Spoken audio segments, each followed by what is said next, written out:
Kweli's here because he's got to talk about music and he's plugging this Dilla celebration he's doing. Yes, indeed. Rest in peace to J Dilla. You know what I'm saying? Shout out to my Dukes. Dilla celebration. We celebrating the life of Dilla at Webster Hall. And his mom is part of this, like puts it together? Yes. The event? Official Ma Dukes on Twitter. You know, Ma Dukes run. That's her name? Yeah, official Ma Dukes. Ma Dukes. Ma Dukes is, she has a thing. She's Yo, now here's the thing. Here's why I feel some type of way. Tell me. Like, why am I not even a part of this? It's called New York Loves No, you Dilla. are part of it. Why? Because you're interviewing Kweli? No, that's weird. I'll bring you in with me. You know what I'm saying? No, that's not right. I feel like I should be. You have Talib Kweli. How close are you with Ma Dukes? I don't know Ma Dukes. Okay. So yeah, I've never met Ma Dukes. There you go. Ma Dukes is gonna listen to this because Ma Dukes hears everything. Okay, good. Because I mean, out. she's super duper important. I was hoping to get her for Juan Epstein. Listen, Combat Jack's my guy. Props, because I definitely wanted to get her in here. I didn't think about someone else interviewing her, and he was like, "Oh, we did Combat Jack last night." I was like, "Damn!" I was hoping. So good one, buddy.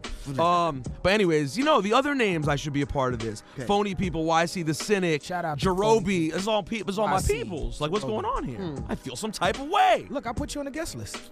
Yeah. Yeah. The disrespect. No, the event. When is the event? The 23rd, I believe. Is that correct? Yeah, 23rd. This Sunday. This Sunday at Webster Hall. This Sunday. You got enough time to get on. I don't know. It feels kind of nervous. It feels kind of like a squeeze. I'm sure that the Dilla Foundation, and I'm speaking as somebody who worked with them, would love to have you participate in this event. I love Dilla. Even though, I'm the king of hating on everyone else for expressing too much love for artists who have passed on, I'm expressly that guy about Dilla because I love him so much.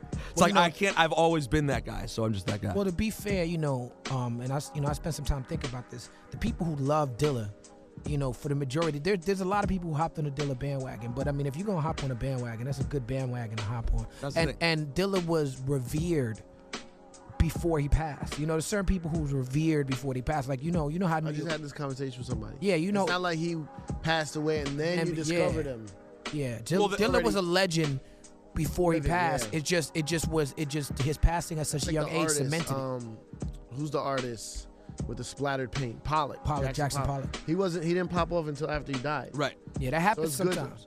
Yeah. Well, think about it. In the time that Dilla was with his career when he passed away, he was still a guy that, like, mainstream people were like, "Oh yeah, I know that guy did The Light, blah blah." But if you happen to be someone who followed him, he'd already been doing it for a long time and made it to a high level with classic albums under his belt. You know, so it's interesting because people already truly loved him. About the strip club. I know. I like all that. He's like got songs about all the strip club talk you're into. About Jeeps. He's Detroit, about wearing gators and furs. He's a Detroit dude. He's like the hip hop version of that documentary band called Death. You ever seen that? No, but I know it was an awesome documentary. Y'all gotta check that out. But it's about someone being so visionary that they don't have time for nothing else. All they have time for is their music. Yo, was Death awesome?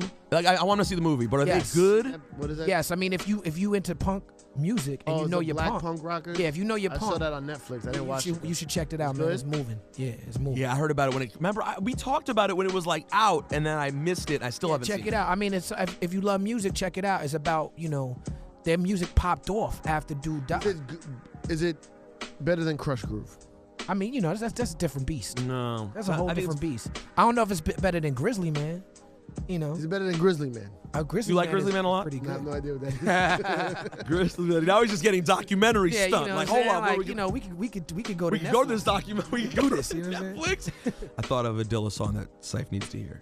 Which one? Cipha needs to hear Crushin'. He's probably never heard Crushin'. I wouldn't even know the ones I heard. I don't know. I wanna all night. Let's go. About to get nasty in this motherfucker. With my free sack. Get live with it. Yeah. Funk Master Fleck. I'm gonna tell you that story. Hold on.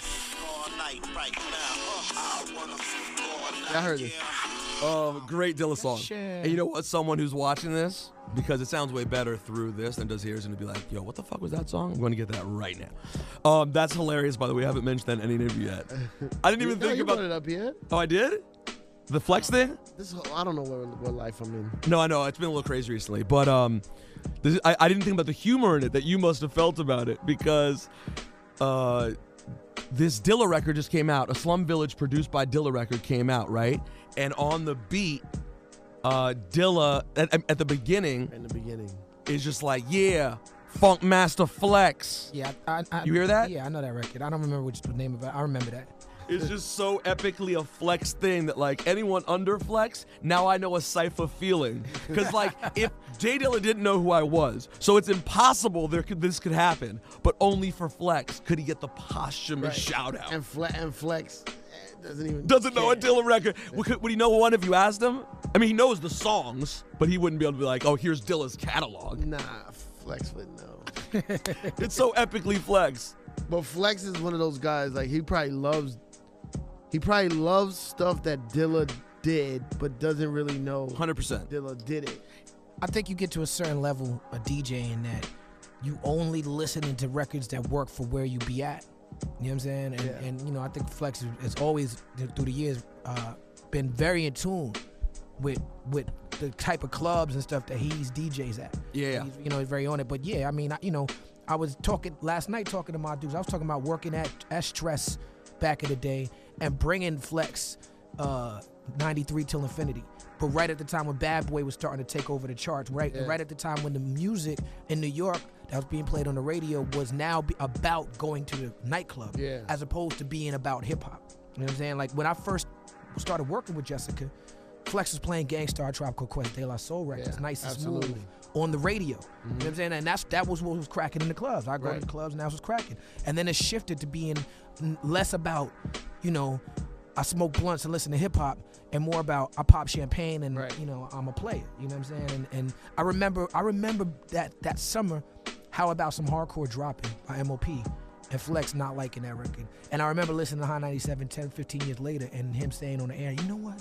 I slept on this record. Really? You know what I'm saying? That's He didn't I have it. slept on this record. It wasn't in his mix right away. Right. It became a lot of classic records. later. But that Yeah. see that record, you know, How About Some Hardcore is not Annie Up. You know what I'm saying? Like, but How About Some Hardcore, the impact that it had when it first came out, we had never heard nothing like that. But it was an underground record. At that time, it was starting to be like, okay, now we popping bottles. And How About Some Hardcore was just them Brooklyn dudes that you ain't want to let in the club. You know what I'm saying? Like, Guess what? Flex still then has an interlude on an MOP album later on Annie Up, on the most classic of all Flex time. will make you forget With the that You he didn't shout fuck out. with your And did I complain to you about the mix about that recently? I don't remember. It's Cipha. It's nuts. It goes from he's doing the whole scratching thing that you edit together, and then when it comes together, I just hear the change of when it becomes the real song. You know what I'm talking about? Yeah, on his mixtape. Yes. Yeah. It goes from the scratching version to then the real one. I'm like, oh.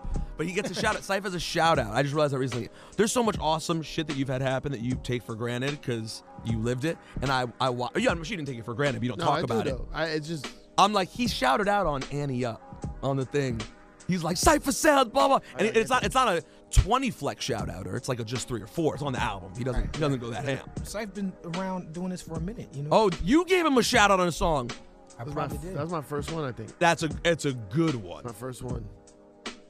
M-bombs to get gas like Cipha Get sounds. gas. Yeah, like That was my first one. That's because I don't like Kweli at all. I know. Like I don't like his music. I don't like him personally. I know. But because he did that, I always have to do whatever he asks.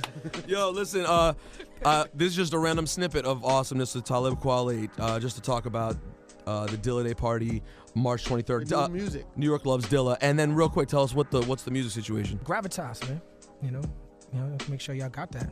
You know. So there's nothing That's out. That's already out though. Well, it came out in December digitally at QualiClub.com. You come to my website. Yeah. Dope album. Yeah, thank you, brother. Dope Thank album. you. You know, we shot a video for Rare Portraits, shot a video for Violations for Raekwon, shot a video for State of Grace. We're gonna drop the State of Grace. Raekwon one is hot. You like that? That video's coming out next month.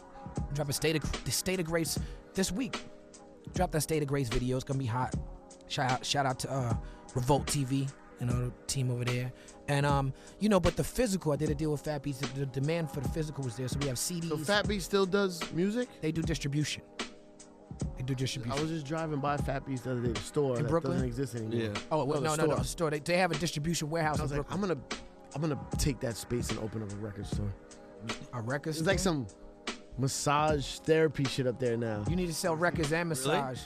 Yeah. And like have like Cupcakes. Have a have, yeah. No, don't sleep. Records on a slight move right now. Well, if there was going to be a time to do it, It would be now. It would be now. You know what? The record industry made money for the first time last year because of vinyl and tapes. People buying, actual physical copies. Yeah. you know who would be trusted to start a good record store? 2 known radio DJs who are known for music.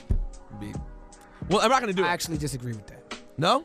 No. I don't mean anyone. I mean just us, not other people. Right, I'm playing. Shut up, God. Shut up. You're already ruining it. And I was gonna have you at the first signing. Yeah, we signed I have Gravitas. I got a- physical Gravitas at QualityClub.com. See, we could've done a signing. Right now. Go get that. I got Underachievers on the album. Gary Clark At your Jr. site. You know what I'm saying? Raekwon, Black Thought, Rod Digger, Big Crit. J Dilla. I got a beat from J you Dilla got on that Dilla. album. That's right. Go This get is that. just what you do. This is what I you do, just man. put these things out. I live and breathe hip hop, son. You really do. I love it. And I love that you're making physical copies because I personally still like to buy That's good. CDs. I haven't seen your email in Quality Club. I see every email. What do you mean? I mean, if you buy it, I know that you bought it because I see the email goes right to my phone. Exactly. Quality Club? PayPal, yeah. All right, I'm on it. Yeah, you get that. You get it to your phone? I get it to my phone. All the PayPals go to your I could call anybody who bought my album right now, son. I'd be like, yo, thank you. I have a show at Webster Hall. Come see me. I'm going to put Crazy. you on the guest list. Thank you for buying Gravitas. Matter of fact, that's what I'm going to do. I'm on it. I'm going to do that tomorrow. I'm going to get on Twitter and be like, I'm going to call people in New York Do 10 and people. put them on the guest list. I'm Wait, gonna do what 10 date? people. The It's on the 23rd? 23rd, Do yeah. 23 people. See? Promotion. Now you guys are working together. I see what's going on See here. how that worked? All right, ladies and gentlemen, Quality Club, and this Sunday in Brooklyn for New York Loves Dilla. Good looks, bro. Thank you. Peace and love.